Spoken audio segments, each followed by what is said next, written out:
მოგესალმებით, ამ გაკვეთილში ჩვენ გავიგებთ როგორ გაზომეს მთვარის დიამეტრი, მთვარის ზომა და მთვარემდე მანძილი.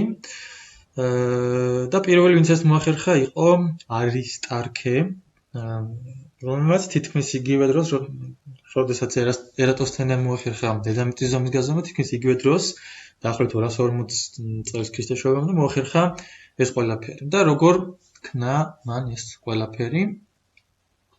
დავხატოთ ისევ დედამიწა. ვთქვათ, ეს იყოს დედამიწა და მთვარე. ვთქვათ, მზე იმყოფებოდეს აქეთ. მზე სიადულით ძალიან დიდია და ანათებს ყველა მხარეს. როდესაც მთვარე იმყოფება მზესა და დედამიწას შორის, მაშინ მთვარე ეფარება მზეს და ამ დროს ხდება მზის დაბნელება, ხოლო როდესაც მთვარე იმყოფება აქეთ, მაშინ დედამიწის ჭრილი ეფარება მთვარეს და ამიტომ ამ დროს ხდება მთვარის დაბნელება, ამას უწოდებენ მთვარის დაბნელებას. და არისტარქე აკვირდებოდა ამ მოვლენას. და რა ხდება ახლა ამ მოვლენების დროს? იმის გამო, რომ მზე არის დიდი, ბევრად დიდი პლანეტებთან შედარებით, მისი ჭრილი არის ასეთი, უბრალოდ ციური სხეულების ჭრილი, რომელსაც ის ენათება, წვრილდება. არის შემცირებული ვიდრე ამ სხეულების ზომა. მაგალითად, მთვარის დიამეტრი, ეს იყოს მთვარის დიამეტრი, რაღაც დეთი აღნიშნოთ და ჭრილი მთვარის დედამიწაზე არის მთვარესთან შედარებით ერთი პატარა რაღაც წერტილი. მთვარის ჭრილი თითქმის მთვარის ზომის სიდიდით, მთვარის დიამეტრის სიდიდით პატარავდება. შეიძლება თქვათ, აქამდე მოსულიყო ჭრილი და შეიძლება და განახევრებოდა. მთვარის ჭრილი აქ ყოფილიყო d-ნახევარი. რაც არის მთვარის დიამეტრი, იმის ნახევარი. მაგრამ რადგან ბევრად პატარა ჭრილი წარმოიქმნება მთვარესთან შედარებით, ჩათვალა არისტარქემ, რომ ჭრილი ციური სხეულების მცირდება მთვარის დიამეტრის ზომის სიდიდით. და იგივე მიუსადაგა დედამიწას. ეს არის დედამიწა, თქვათ, დედამიწის ჭრილიც მცირდება, ვთქვით, დავხატოთ შემდეგნაირად. ასე. და დედამიწის ჭრილი უფრო დიდია, ვიდრე მთვარის ზომა. და გამოკვლევებით, დაკვირვებებით დაადგინა, რომ აი ეს ჭრილის ზომა, აღნიშნოთ, თქვათ, ელით, ჭრილის ზომა უფრო დიდია, ვიდრე მთვარის დიამეტრი და ეს ელი უდრის 2.5-ჯერ დეს. 2.5-ჯერ უფრო დიდია, ვიდრე მთვარის დიამეტრი.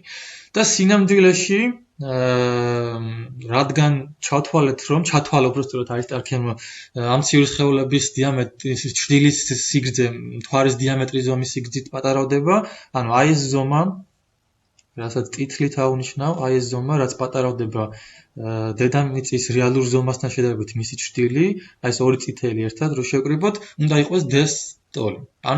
დედამიწის ზომასთან შედარებით მისი ჭრილიც ჩავთვალოთ უხეში მიახლოებით არის დეს ტოლი. სინამდვილეში დედამიწის სიგრძე ელი უნდა იყოს 3.5-ჯერ მთვარის დიამეტრი. მთვარის დიამეტრი არის ეს და დედამიწის ზომა აქედან აქამდე ჭრილთან შედარებით კიდე ერთი ემატება, 2.5 პლუს 1, 3.5-ჯერ უფრო დიდი უნდა იყოს. ასეთი ჩათვალა, ასეთი რაღაც, უხეში დაშვებებით არისტარქემ და გაზომა მთვარის დიამეტრი d. დედამიწის სიგრძე ელი ცნობილია, რადიუსი ცნობილი იყო, ორჯერ რადიუსი იქნება დედამიწის დიამეტრი, ელი და ამ ელს თუ გავყავთ 3.5 და მივიღებთ მთვარის დიამეტრს. მთვარის დიამეტრის თუ ვიცით, მთვარის რადიუსს თუ ეცოდინება, მთვარის გარშემოწირულობასაც გამოუთვლით და ასე შემდეგ. შემდეგი, რაც არისტარქემ მოახერხა, ეს იყო დედამიწიდან მთვარემდე მანძილის განსაზღვრა და აღნიშნეთ ეს მანძილი დედამიწიდან მთვარემდე რაღაც r100 და როგორ მოახერხა მან ეს. თქვათ მთვარე იმყოფება აქ და დედამიწიდან ვაკვირდებით რაღაც თვალით უყურებთ. და რას ხედავთ და როგორ ხედავთ. დავხატოთ ხედვის არეალი და აქ რაღაც კუთხეა, რითიც მთვარე ჩანს. და რა მეთოდი მოიფიქრა არისტარქი. თქვათ რაღაც მონეტა დავიჭიროთ ნებისმიერი ზომის და მოვათავსოთ ისე, რომ მთლიანად დაფაროს მთვარე. უნდა ჩაეტიოს მაშინ აი ამ ხედვის ფართობში ეს მონეტა და მონეტის დიამეტრი თვალიდან ამ მონეტამდე მანძილს შეეფარდება ისეთნაირად, როგორც ერი იყოს ეს წითელი მანძილი ახლა ამ შემთხვევაში, ერი თვარის კი არ მონეტის დიამეტრი ისე შეეფარდება, როგორც 110 სანტიმეტრი. ანუ ეს მონეტა 110 სანტიმეტრზე უნდა იმყოფებოდეს. თუ თქვათ არის 1 სანტიმეტრის დიამეტრის ტოლი. თუ უფრო დიდ მონეტას ავიღებთ, თქვათ 2 დიამეტრის, მაშინ ისე გამოდის, რომ ორჯერ შორს იქნება, ანუ შეფარდება იგივე 110 რჩება ყოველთვის. როგორი მონეტაც არ უნდა, უფრო პატარა, უფრო დიდი და ასე შემდეგ. შეგიძლიათ ეს ცალკე. ეხლა ჩვენ ვეძებთ მანძილს ჩვენი ადგილიდან, საიდანაც უყურებთ თვალეს, თვარემდე. ანუ ეხლა ეს დიდი მანძილი აღნიშნოთ, თქვათ, ყვითელი ერით, ვეძებთ აი ამ ერთს, თვარემდე მანძილს. ეხლა აქ ისევ სამკუთხედის გავსებას გამოვიყენებთ. ანუ ეს დიდი სამკუთხედი, მართკუთხა სამკუთხედი, რომელიც წარმოიქმნება ჩვენი თვალიდან თვარემდე, ისე და მეორე სამკუთხედი არის აი აქ მონეტამდე.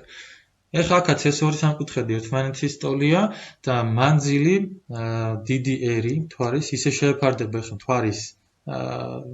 თვარის დიამეტრს როგორც 110. ანუ იგივენაირად უნდა შეეფარდებოდეს, რადგან ერთი სამკუთხედი თვალიდან თვარემდე და მეორე სამკუთხედი ჩვენი თვალიდან მართკუთხა სამკუთხედი ეხლა აქ მონეტამდე არიან მსგავსები და მაგიტომ.